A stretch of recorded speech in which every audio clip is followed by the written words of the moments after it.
यादव, बनिया, ब्राह्मण, कुर्मी, त्यागी, कायस्थ, भूमिहार, मैं सब खूब समान दृष्टि देखता हूँ। तो मेरा चुनाव का मुद्दा ही नहीं है कौन यादव है, कौन भूमिहार है, कौन बनिया है, कौन त्यागी है।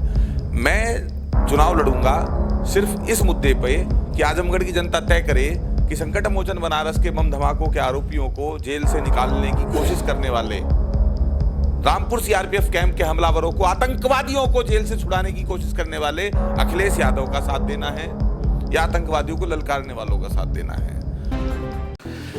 नमस्कार, मैं हूं वसीम अकरम।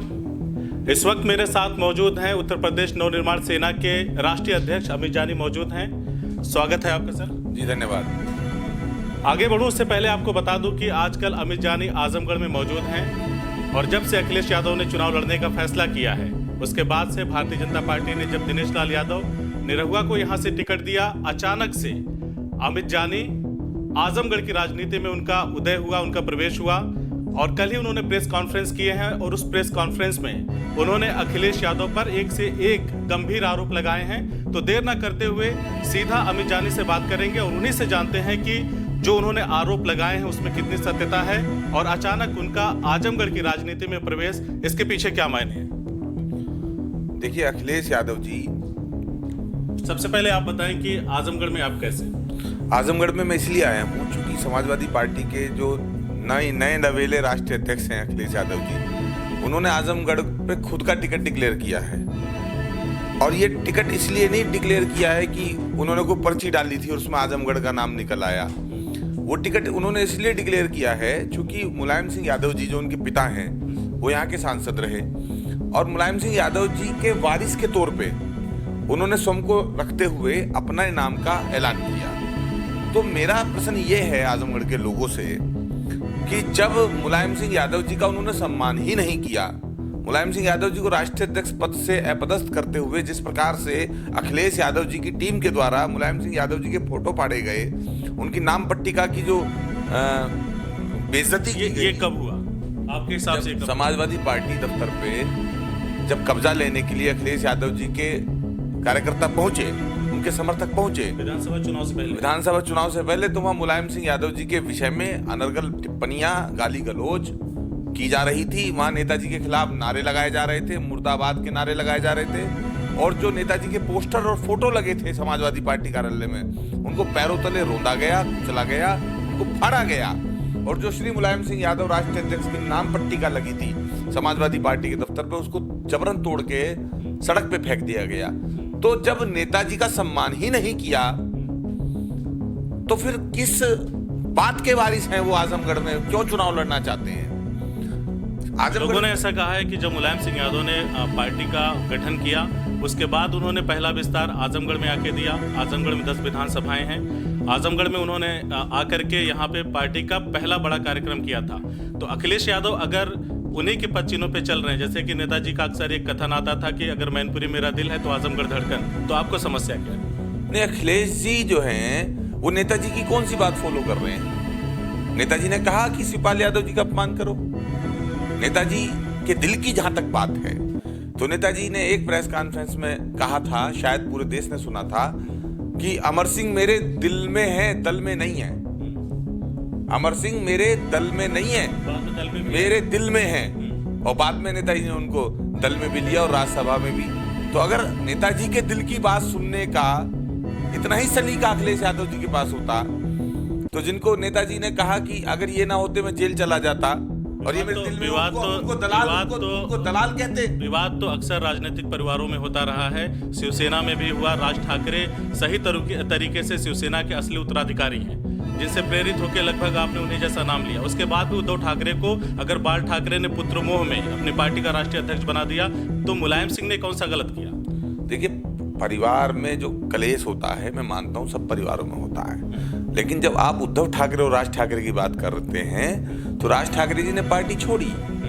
राज ठाकरे जी ने बाला साहब ठाकरे के पोस्टरों को पैरों तले नहीं कुचलवाया है मैंने इस कार्यकर्ताओं के द्वारा, वो एक अलग विषय है। यहाँ अखिलेश जी को नेताजी ने राष्ट्रीय अध्यक्ष नहीं चुना था, यहाँ वो खुद औरंगजेब बनकर, 21वीं सदी के औरंगजेब बनकर नेताजी को कुर्सी से धक्का देके खुद उस कुर्सी पे बैठे हैं। आप मानते हैं कि अखिलेश औरंगजेब है? बिल्कुल। अगर औरंगजेब ने शाहजहां को कैद करा लिया था, और मैं एक बात और कहना चाहता हूँ, अगर माननीय शिवपाल सिंह यादव जी नहीं होते तो जैसे मायावती जी ने काशीराम को कैद करके रखा और परिवार के लोगों से भी नहीं मिलने दिया, वैसे ही नेताजी को भी कैद कर लिया जाता और किसी से नहीं मिलने दिया जाता। शिवपाल यादव से आपकी नजदीकियां जग जाहिर हैं। मायावती की मूर्तियों को तोड़ने में भी कहीं ना कहीं उनकी सहमति रही है, ऐसा माना जा रहा है। तब अमित जानी ने मायावती की मूर्तियों को तोड़ा। वो समाजवादी पार्टी की जो थीम थी, सोच थी, उससे अलग की चीज़ हुई थी। क्या सोचते हैं आपकी आप यहाँ पर आपको अखिलेश यादव के खिलाफ जो आज ये आप बयानबाजी दे रहे हैं, तमाम तरह के उनके बारे में जो आपके वक्तव्य सामने आ रहे हैं कि वो घूस लेते हैं, रिश्वत लेते हैं, क्या ऐसा माना जाए कि शिवपाल यादव की वजह से आप ऐसा कर रहे हैं? ऐसा नहीं। देखिए, आपने कहा कि मूर्ति तोड़ना समाजवादी पार्टी की एंटी थीम थी, तो इसका मतलब समाजवादी पार्टी जो है वो लोहिया जी की पार्टी नहीं है, लोहिया जी के विचार पे नहीं चलती। आधुनिक भारत के जो मूर्ति भंजक हैं वो डॉक्टर राम मनोहर लोहिया हैं। अमित जानी ने पहले मूर्ति तोड़ी कि डॉक्टर लोहिया ने 250 मूर्ति पहले तोड़ी? डॉक्टर लोहिया ने अंग्रेजों की इतनी प्रतिमा गिराई और इतनी मूर्तियों का विरोध किया कि डॉक्टर लोहिया का एक नाम मूर्ति भंजक भी है। तो अगर कोई ये कहता है कि ये समाजवादी पार्टी की एंटी विचारधारा थी तो उसको समाजवाद पढ़ना चाहिए, उस समाजवादी को, उस सपाई को समाजवाद पढ़ना चाहिए। इनको तो ये भी नहीं पता कि लोहिया कौन है, लोहिया कब पैदा हुए, लोहिया का पुण्यतिथि कब है। गूगल की मदद से ये बता पाएंगे। अगर आप ये किसी सड़क पे समाजवादी को पकड़ लीजिए, समाजवाद से इनका कोई लेना देना नहीं। समाजवाद एक डॉक्टर राम मनोहर लोहिया, आचार्य नरेंद्र देव जी और भगत सिंह का समाजवाद है। उनकी थीम का नाम समाजवाद है। गायत्री प्रजापति की लूट का नाम समाजवाद है। अपने पिता को बेइज्जत करने का नाम समाजवाद है। और जो टिकट दे के पैसा लेके टिकट बेचती है उसके साथ गठबंधन करने का नाम समाजवाद है। जो इंजीनियर मनोज गुप्ता को कैसा मौका आया आपके सामने जब पैसे लेकर के टिकटों की खरीद फरोख्त हुई? पूरे प्रदेश में मेरे सामने मौका क्यों आएगा? नसीमुद्दीन सिद्दीकी का वायरल वीडियो हुआ, ऑडियो वायरल हुआ, बहन जी पैसा मांग रही हैं खुलेआम। नसीमुद्दीन सिद्दीकी कह रहे हैं कि बहन जी बस अरेंज करता हूं। तो भ्रष्टाचार की देवी अखिलेश पे जो आपने आरोप लगाया कि मुख्यमंत्री रहते हुए उन्होंने करोड़ों की रिश्वत ली? बिल्कुल ली है। बिना रिश्वत के क्या हुआ है? सारे काम रिश्वत से हुए हैं। और तमाम लोगों से जो काम करने के लिए आते थे उनसे पैसा मांगा जाता था। क्यों नहीं बना है नॉलेज पार्क आगरा में? क्यों आप मानते हैं सुभाष चंद्र जी का प्रोजेक्ट क्यों वापस चला गया था?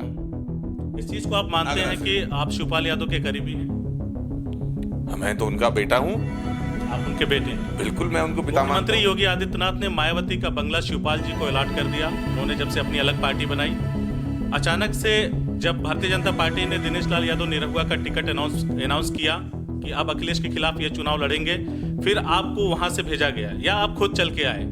क्या ऐसा माना जाए कि अखिलेश को कमजोर करने के लिए आप भाजपा के पार्ट भी बन करके आ रहे हैं? देखिए ना, मुझे किसी ने आपकी सदरी का रंग भी मुझे ना किसी ने भगवा रंग ना मुझे किसी ने भेजा है और ना मैं प्लांट किया गया हूँ। मुझे चुनाव लड़ना था और अखिलेश यादव जी के खिलाफ लड़ना था। अखिलेश जी आजमगढ़ के अलावा भी कहीं से लड़ते तो भी मैं उनके खिलाफ लड़ता चुनाव। और चुनाव लड़ने का मकसद है आजमगढ़ में उनके बारे में लोगों को अवगत कराना। वो एक तस्वीर बना के बैठे हैं लोगों के सामने कि ये मेरा चरित्र है, मेरा चेहरा है, लेकिन जो असलियत है वो लोग नहीं जानते हैं। आपने कल गंभीर आरोप लगाए प्रेस कॉन्फ्रेंस के दौरान। अक्सर होता है कि क्रिया की प्रतिक्रिया होती है। आपके वक्तव्य के जवाब में कोई नेता उसका जवाब देता है, लेकिन समाजवादी पार्टी की तरफ से कोई प्रतिरोध, कोई जवाब नहीं आया। क्या माना जाए, आपके बयानों को कोई तरजीह नहीं दी जा रही? क्या जवाब देंगे, क्या खंडन करेंगे? अगर मैं कहूं कि हरियाणा की राजधानी चंडीगढ़ है तो हरियाणा का कोई व्यक्ति कैसे खंडन करेगा चंडीगढ़ नहीं है? अगर मैं कहूं कि देश के प्रधानमंत्री नरेंद्र मोदी हैं तो कैसे खंडन करेंगे कि नहीं है? जो मैंने कहा वो सच है, 16 आने सच है, और नहीं है सच तो मानहानि का मुकदमा दायर करें। अगर मैं झूठ बोल रहा हूं तो मुझ पर आपराधिक मुकदमा दायर करें। मैंने कहा अखिलेश यादव जी मुख्यमंत्री आवास में दलितों को पिटवाते थे, मुसलमानों को पिटवाते थे। अखिलेश यादव जी दलितों की फाइलों को फेंक के मारते थे कि एससी का काम नहीं करेंगे। पूरे आज ही क्यों अमित जानी आज ही क्यों इस मुद्दे पे सामने? जानी ने अखिलेश यादव जी के गलत फैसलों का सरकार में रहते विरोध किया है। उदाहरण के तौर पे मुरादाबाद में तीर्थंकर महावीर यूनिवर्सिटी में छात्रा नीरज बढ़ाना की हत्या हुई, रेप हुआ। अमित जानी अकेला व्यक्ति था मुख्यमंत्री आवास का घेराव करने वाला 3000 लोगों के साथ में अपनी ही सरकार के खिलाफ, क्योंकि उस आरोपी को बचाने के लिए अखिलेश जी ने वो जांच सीबीसीआईडी को दे दी थी। दूसरी बात, हमारे यहाँ पाकिस्तान जिंदाबाद के नारे लगे मेरठ में सुभारती यूनिवर्सिटी में, कश्मीरी छात्रों ने लगाए, देशद्रोह का मुकदमा एसएसपी ने दर्ज किया और तुरंत अखिलेश यादव जी ने उन बच्चों का जो 66 पाकिस्तान परस्त थे मुकदमा वापस लेते हुए वो केस खत्म करने के आदेश दे दिए और एसएसपी को वहां से हटा दिया। हमने अपनी सरकार में अखिलेश यादव जी का विरोध किया, हमने हमेशा सरकार का विरोध किया है। हम दरबारों के चारण नहीं रहे, भाट बन के नहीं रहे, वृंदावली गाने वाले नहीं रहे, हमने लाल गलीचों को ठोकर मारी है सत्ता के सिंहासन को। हमने कभी अखिलेश जी की चाटुकारिता नहीं की और इस बात की तो लड़ाई है। वो चाहते थे सब उनके पैर छुए, वो सोचते थे कि बॉस बनकर रहे। नेताजी ने भी एक दिन कहा था प्रेस कॉन्फ्रेंस में, अखिलेश तुमको बॉस सुनने की आदत पड़ गई है। वो चाहते थे बॉस हूं, जबकि समाजवाद का मतलब है आप जनसंघर्ष के नायक बनिए। देवीलाल जी का और चौधरी चरण सिंह जी का समाजवाद जो है, डॉक्टर लोहिया जी का जो समाजवाद है, वो मर्सिडीज की साइकिल चलाएगा। आपने आजमगढ़ से चुनाव लड़ने का फैसला किया है, आपका राजनीतिक कोई आधार नहीं है आजमगढ़ में, तो किस तरह से आप अपने आप को देखते हैं? एक तरफ राजनीति के एक बड़े कद अखिलेश यादव राष्ट्रीय अध्यक्ष हैं, सपा सुप्रीमो हैं, दूसरी तरफ दिनेश लाल यादव का स्टारडम भोजपुरी फिल्मों के स्टार हैं, ऊपर से भाजपा का सपोर्ट है। इन दोनों के बीच में आप अपने आप को कहाँ पाते हैं? जनता किस तरह से आपका सपोर्ट करेगी या जनता को आप क्या बताना चाहेंगे? देखिए, पहला चुनाव जब मायावती जी ने बिजनौर से लड़ा था तो भले ही उनको थोड़ी वोट कम मिली थी, लेकिन उसके बाद उन्होंने प्रदेश में 4 बार मुख्यमंत्री की कुर्सी संभाली। ये रणभूमि है, यहाँ दुर्योधन के षड्यंत्र में अभिमन्यु चक्रव्यूह में फंस भी सकता है और मर भी सकता है, लेकिन अंतोगत्वा पराजय तो कौरवों की होनी है और सत्य की विजय होगी, पांडवों की ही जीत होगी। भले ही आपने एक अभिमन्यु को मार दिया और आप खुश हो रहे हैं, कोई बात नहीं, इस चुनाव का क्या परिणाम होगा ये तो जनता तय करेगी। और किसका स्टारडम है? अखिलेश यादव जी अगर मुलायम सिंह यादव जी के बेटे नहीं होते तो आज वो कहीं पार्षद होते या ब्लॉक प्रमुख होते। स्टारडम तो इसलिए है उनका क्योंकि वो सौभाग्य से मुलायम सिंह यादव जी के पुत्र हैं और दुर्भाग्य मुलायम सिंह यादव जी का है कि उनके अखिलेश यादव पुत्र हैं। तो इसलिए वो गढ़ कह सकते हैं, कन्नौज हमारा गढ़ है, मैनपुरी हमारा गढ़ है। एक्चुअली वो संघर्ष मुलायम सिंह यादव जी ने किया। क्या मुलायम सिंह यादव जी पहला चुनाव नहीं हारे थे? छात्र संघ का चुनाव नहीं हारे थे? चुनाव हारना जीतना अलग बात है, मत पाना और मन पाना दोनों अलग बात है। आजमगढ़ की जनता के बीच में कैसे जाएंगे? मैं आजमगढ़ के लोगों के बीच में अपने विकास के मुद्दे लेके जाऊंगा। इनका तो मैं चरित्र उजागर करूंगा, इनका चाल चेहरा चरित्र जो है वो लोगों को बताऊंगा। ये जो बोलते हैं एक्चुअली वो नहीं होता है, जो नहीं बोलते हैं वो होता है। अखिलेश यादव ने अगर कहा कि ये होगा तो समझ लिए बिल्कुल नहीं होगा। किसी को लोहिया आवास देने का वादा किया तो लोहिया आवास नहीं दिया, किसी को कहा मकान बनवा दूंगा तो मकान नहीं बनवाया, किसी को टिकट देने का वादा किया तो उसको तो बिल्कुल नहीं दिया, किसी को कहा कि तुम्हारा खड़ंजा बन जाएगा, तुम्हारा पुल बन जाएगा तो बिल्कुल नहीं बना। वो पल पल पल पल हर पल, अगर 100 में से 80 बात कहते हैं, 100 में से 100 बात कहते हैं तो 100 में से 80 बात झूठ बोलते हैं। अखिलेश यादव माने झूठ बोलने की मशीन। आपके हिसाब से अखिलेश यादव ने जो भी अपने सरकार में अपने कार्यकाल में काम कराए विकास के, वो सारी चीजें झूठी थी? विकास कार्य जो हुए हैं वो एक सामान्य आजमगढ़ में है, यहाँ पे एक कलेक्ट्रेट भवन बना है जो पूरी तरह से उत्तर प्रदेश में एक मॉडल के तौर पे देखा जा रहा है। बहुत बड़ा कलेक्ट्रेट है और भी बहुत सारे विकास के कार्य कराए अखिलेश यादव ने। तो क्या वो सारी चीजें हवाई विकास कार्य जो हुए हैं व्यक्ति नहीं कराता, पहले मैं आपको बता दूं, विकास कार्य सरकार कराती है। क्या जो एक्सप्रेस वे अखिलेश जी कहते हैं, आप कॉलोनी पे फिर अखिलेश यादव के पास क्यों जा रहे हैं? ये भी तो सिस्टम कराएगा, सिस्टम दिलाएगा। हम कह रहे हैं मुख्यमंत्री की कुर्सी बैठे एक व्यक्ति को झूठ नहीं बोलना चाहिए। जैसे आजम खान कहते हैं जो झूठा होता है बात है, बादशाह नहीं होता, और जो बादशाह होता है वो झूठा नहीं होता। ऐसे हम भी कहना चाहते हैं। कौन सी बात है, ऐसी कौन सी बात है जो अखिलेश यादव ने बोला वो बाद में झूठ हो गया? झूठी है जिनको पूरी जिंदगी चाचा चाचा कहते रहे, वो बाद में जो है उनको, अरे जिन्होंने उनको जो है जब सुसाइड करने जाते थे, शादी करूंगा तो वहां करूंगा नहीं तो कहीं नहीं करूंगा। अमर सिंह जी ने शादी करवाई, नेताजी की नाराजगी मोल ली, कामरेड हरकिशन सुरजीत के पैर पकड़े, कल्याण सिंह जी की खुशामद करी, उनको दलाल कह दिया। तो देखिए, तमाम चीजें जो हम लोग जानते हैं उनके बारे में वो हम लोगों को बताएंगे। मायावती जी 2 महीने पहले बुआ थी, 3 महीने पहले फुआ थी। मायावती जी के लिए अखिलेश यादव 2 महीने पहले बबुआ थे।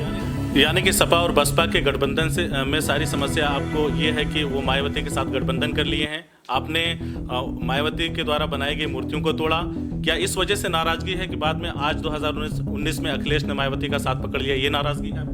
नहीं, गठबंधन नहीं, ये तो मौका बंधन है।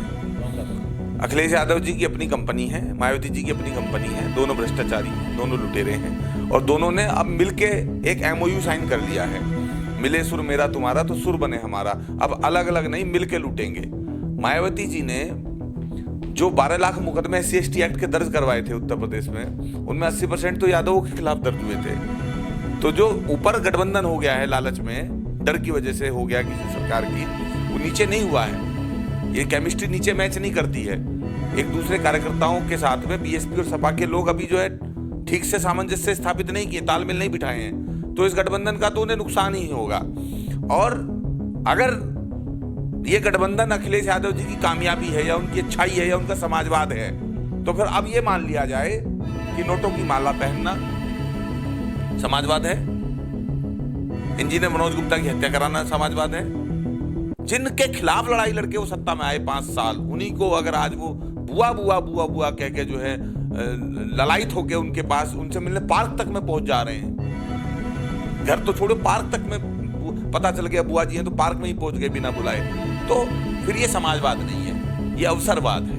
आपके हिसाब से अवसरवाद है। अमित जानी, जैसे आखिरी सवाल आपसे मैं एक आखिरी सवाल लूंगा कि उत्तर प्रदेश में खासकर धार्मिक और जातिगत राजनीति ज़्यादा की जाती है, जातिगत राजनीति ज़्यादा होती है और काफ़ी हद तक पूर्वांचल में ये चीज़ें अक्सर देखी जाती हैं। तो आप अपने आप को क्या सोचते हैं? यहाँ पे आपका कोई राजनीतिक आधार नहीं है, आपने अभी तक अपनी कोई राजनीतिक पृष्ठभूमि यहाँ नहीं तैयार की है।